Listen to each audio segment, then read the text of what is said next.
दोस्तों, रसोई घर को मां लक्ष्मी का वास माना जाता है, इसलिए रसोई घर की स्वच्छता और वास्तु का ख्याल रखना बहुत जरूरी होता है। खास करके तवा और कढ़ाई। रसोई घर के किस खास जगह पर इन्हें किस खास तरीके से रखा जाए जिससे मां लक्ष्मी की प्रसन्नता हम पर बरसे। वैसे तो दोस्तों, रसोई घर में रखी हुई हर एक वस्तु का अपना एक अलग महत्व होता है, लेकिन ये दोनों तवा और कढ़ाई राहु का प्रतिनिधित्व करते हैं, इसीलिए सभी बर्तनों में ये दो बहुत सम्मान के योग्य है। और दोस्तों, हम में से बहुत लोगों को यह कंफ्यूजन है कि तवा और कढ़ाई को उल्टा रखें या सीधे, तो यही सारी बातें इस वीडियो में मैं आपको बताऊंगा। दोस्तों, रसोई घर मां लक्ष्मी का वास होता है, इसलिए रसोई को हमेशा साफ रखें। यह भी ध्यान रखें कि जब रात को खाना बना ले तो सोने से पहले झूठे बर्तनों को अवश्य धोकर रखें। थकावट के कारण हम में से कई लोग रात को यह काम नहीं कर पाते हैं और सुबह तक बर्तन धोने के काम टाल देते हैं। दोस्तों, आपसे मैं ये कहना चाहता हूं कि आप कोई और उपाय करे ना करे, यह आदत अपना कर देखिए, आपकी जिंदगी में कितना बदलाव आता है। खास करके दोस्तों, कढ़ाई और तवे को बिना धोए रात भर ऐसे नहीं छोड़ सकते। जहां गंदगी होती है, अशुभता होती है, उस घर में मां लक्ष्मी निवास नहीं करती है। कभी कभी घर के सदस्यों में छोटी छोटी बातें लेकर लड़ाई हो जाती हैं, उस घर का सारा माहौल बिगड़ जाता है, तनाव बढ़ा जाता है। कहीं राहु के बुरे असर से तो यह नहीं हो रहा। राहु के इस दुष्प्रभाव से बचने के लिए सुबह सुबह तवा गर्म करें, उस पर थोड़ा सा पानी छिड़के, इससे घर के सदस्यों में गुस्सा कम होता है। और जब सुबह खाना बनाने जाए तो तवे को गर्म करने के बाद रोज इस्तेमाल होने वाले सादा नमक को तवे पर, इसका प्रतीकात्मक अर्थ आप यूं समझिए दोस्तों, नमक को मां लक्ष्मी का ही स्वरूप माना जाता है, तो दिन में सबसे पहले आप नमक को छूकर उसे तवे पर डालते हैं, तो ये आपके तवे को डिसइंफेक्ट करने का काम भी करता है, यानी कीटाणु को मिटा देता है। अब इसके बाद सबसे पहले आप एक छोटी सी रोटी बना लें और इस रोटी को ऐसी जगह रख दें जहां से कोई जानवर उसे खा सके। घर की पहली रोटी गाय माता को ही खिलाई जाती है, लेकिन आप कौवा या कोई अन्य पक्षी या चींटियां या मछली ही सही, किसी भी जीव को खिला दें। घर में जब तवे का उपयोग ना हो तब उसे ऐसे रखें कि दिखे नहीं, यानी उसे अलमीरा में या कहीं पे रख दे, उसे खुले में ना छोड़े और कभी भी खाना बनाने के उपरांत उसे खाली चूल्हे पर ना छोड़े। तवा और कढ़ाई दोनों जहां खाना बनाते हैं, उसके दाएं तरफ रखे तवे या कढ़ाई को कभी भी सीधे नहीं रखना चाहिए, यानी कि जब उनका इस्तेमाल ना हो तो उन्हें सीधे ना रखें। इसका प्रतीकात्मक अर्थ है कि हम राहु के ऊर्जा को आह्वान कर रहे हैं। और प्रैक्टिकली देखा जाए कि तिलचट्टा या छिपकली या मक्खी या कोई भी ऐसी कीड़ा उस पर ना चढ़े।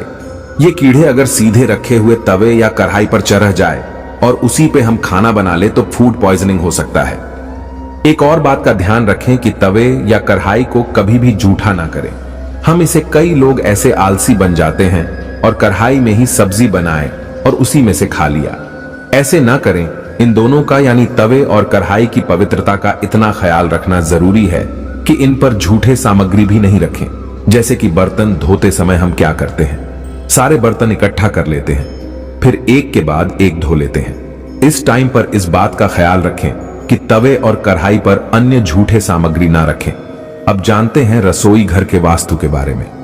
वास्तु विज्ञान के अनुसार रसोई घर आग्नेय यानी दक्षिण पूर्व कोने में होना शुभ फलदायी होता है।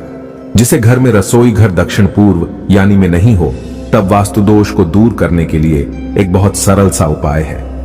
रसोई के उत्तर पूर्व यानी ईशान कोण में सिंदूरी गणेश जी की तस्वीर लगाएं। वहां पर यज्ञ करते हुए ऋषियों की चित्राकृति भी लगा सकते हैं। और शायद आप यह बात जानकर चौंक जाए कि रसोई घर में पूजा का स्थान बनाना शुभ नहीं होता है। अब यह प्रश्न उत्पन्न होता है कि जब रसोई घर को मां लक्ष्मी का वास माना गया है तो वहां पूजा स्थल निषेध क्यों है?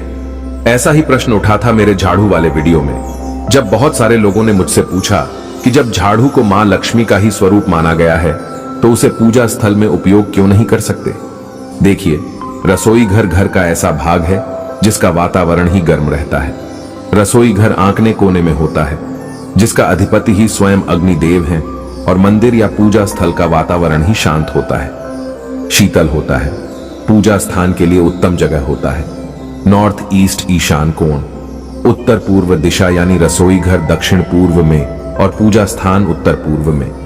इन दोनों का स्वभाव ही ऑपोजिट होने के कारण इन दोनों को एक ही स्थान पर जगह नहीं बनाई जाती।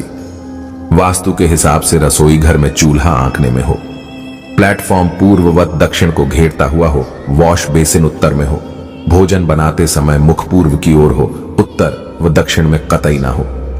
रसोई घर में पीने का पानी उत्तर पूर्व की दिशा में रखें। रसोई घर में पानी और आग को कभी भी पास पास न रखें। रसोई घर में गैस दक्षिण पूर्व दिशा में रखें। डाइनिंग टेबल दक्षिण पूर्व में ही होना चाहिए। रसोई घर में भोजन करते समय आपका मुख उत्तर पूर्व दिशा में होना चाहिए।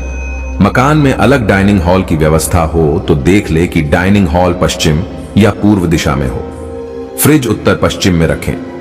रसोई घर में अन्नपूर्णा माता का चित्र लगाए तो घर में बरकत बनी रहेंगी। लोहे के बर्तन खाना पकाने के लिए सबसे सही पात्र माने जाते हैं। शोधकर्ताओं की माने तो लोहे के बर्तन में खाना बनाने से भोजन में आयरन जैसे जरूरी पोषक तत्व बाच जाते हैं। पीतल के बर्तन में भोजन करना, तांबे के बर्तन में पानी पीना अत्यंत ही लाभकारी होता है। हालांकि बाल्टी और बोतलें पीतल के होने चाहिए। एक तांबे का घड़ा भी रख सकते हैं। इसके अलावा घर में पीतल और तांबे के प्रभाव से सकारात्मक और शांतिमय ऊर्जा का निर्माण होता है। ध्यान रहे कि तांबे के बर्तन में खाना वर्जित है। और अब वीडियो की आखिरी बात, जब भी भोजन खाएं उससे पहले उसे अग्नि को अर्पित करें। अग्नि द्वारा पकाए गए अन्न पर सबसे पहला अधिकार अग्निदेव का ही होता है।